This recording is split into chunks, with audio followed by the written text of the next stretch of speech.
네, 안녕하세요. 수능 세계지리. 오늘 수업은 인구 변천 모형과 단계별 특징에 대해서 알아보겠습니다. 인구 변천 모형은 이렇게 경제 발전 수준이 높아지면 출생률 또는 사망률이 높고 낮아지면서 이 초록 색깔 형광펜인 전체 인구수가 어떻게 증가하고 낮아지는지를 모든 국가의 그런 데이터를 종합해서 약간 전체적인 모델로 보여주는 그런 거라고 볼 수 있어요. 자, 이거는 왜 하는 거냐면 출생률, 사망률의 변화를 인구 성장 단계로 구분해서 과연 우리가 한 국가가 경제가 발전할 때 방금 얘기했던 것처럼 인구가 어떤 식으로 성장하는지 인구 성장 요 두 개의 관계를 파악하려는데 이용되는 게 바로 인구 변천 모형이라는 겁니다. 자, 단계별 특징은요. 지금 여기 인구 변천 모형 이걸 표를 보면 1단계, 2단계, 3단계, 4단계, 5단계로 구분되죠. 자, 1단계 고위 정체기입니다. 이 시기는 우리나라 조선시대나 서양에서 산업혁명이 일어나기 전에 질병, 자연재해, 식량 부족 이런 것 때문에 애를 엄청나게 많이 낳아도 그 애를 대부분이 다 죽었던 사망률이 매우 높아서 전체 인구수가 엄청나게 낮은 모습에 머물러 있는 그런 시기라고 말합니다. 출생률, 점선과 사망률, 실선이 둘 다 높게 있는 모습을 확인할 수 있습니다. 인구 증가율이 매우 낮은 정체기에 머물러 있습니다. 지금 보면 이렇게 전체 인구수가 바닥을 기고 있죠. 두 번째 단계는 초기 팽창기로, 자, 이때부터 큰 변화가 시작됩니다. 그 인구가 엄청나게 급성장을 하는 시기예요. 그래서 이 전체 인구 그래프가 어떤 식으로 바뀌냐? 바로 요렇게 있다가 요렇게 쭉 올라가는 그런 식이라고 볼 수가 있습니다. 그 이유가 중요한데요. 우리 이유를 적어 볼게요. 과학기술이 발달하면서 의학이 발달해서 사람들의 병을 고치기 시작합니다. 그리고 좀 생활 환경이 깨끗한 물 먹을 수 있고 하수구가 만들어지고 그런 식으로 하면서 더 이상 질병으로 죽는 일이 줄어들었어요. 즉 종합적으로 사망률이 급격하게 떨어진 게 이 두 번째 급격한 인구 팽창 시기의 가장 큰 특징입니다. 그래서 초기 팽창기를 보면 여기 지금 사망률이 급격하게 떨어지고 있는 모습을 보이죠. 이만큼 인구도 급격하게 증가하는 모습을 볼 수가 있습니다. 자, 3단계는 후기 팽창기로 주로 이제 성장을 하긴 하죠. 인구가 증가하는 모습을 보이고 있어요. 감소 아니에요. 하지만 그 속도가 둔화된 모습입니다.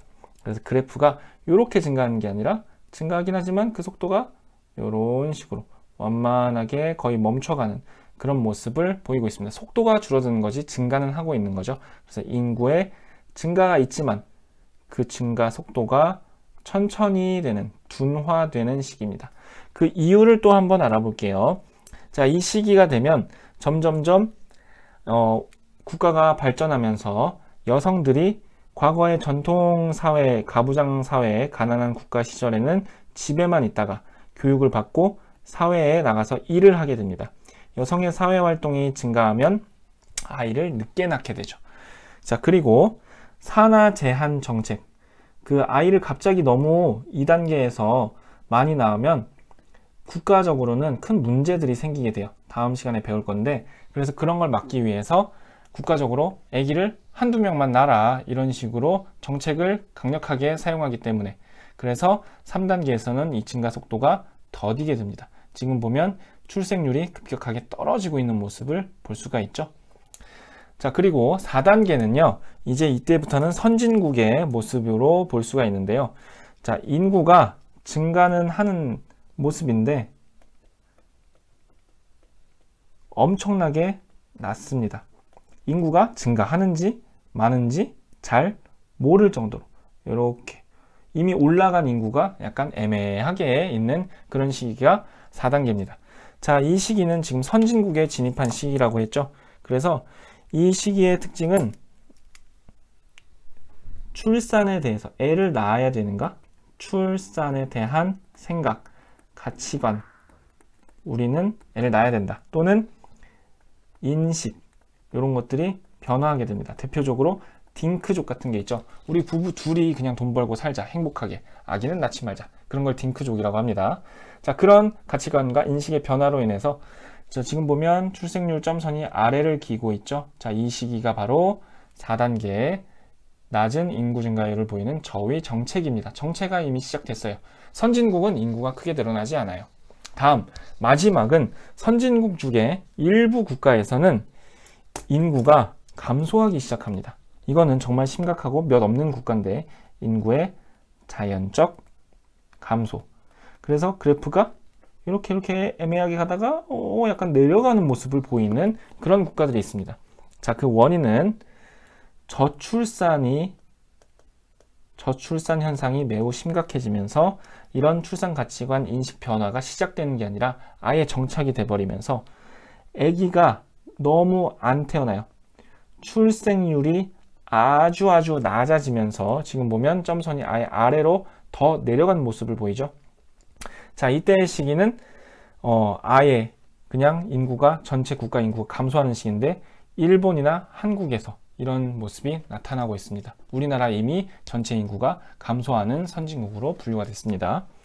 자, 이렇게 정리를 해볼 수 있는데요. 지금 전체적으로 쭉 본 걸 보면 자, 경제 발전 수준에 따라서 조선시대에 산업혁명이 안 된 그런 국가들에서부터 개발도상국 그리고 선진국에 이르기까지 이렇게 경제가 발전하면서 인구가 어떻게 증가하고 마지막엔 감소까지 되는지 그 이유는 출생률과 사망률의 관계의 변화를 통해서 알아봤습니다. 여러 가지 중요한 원인들이 있었고요. 자, 개발도상국은 현재 기준으로 봤을 때 아프리카는 초기 팽창 단계에 인구가 겁나게 많이 증가하는 아프리카의 그 2단계의 모습을 볼 수가 있고요. 그 다음에 아시아 국가들은 이미 3단계로 대부분 진입했습니다. 그래서 가난한 아시아 국가들도 이미 3단계 정도로 진입한 그런 모습을 보이고 있다는 게 특징이라고 볼 수 있습니다. 자, 여기까지 해서 인구 변천 모형 그리고 단계별 특징에 대해서 정리해 봤습니다. 감사합니다.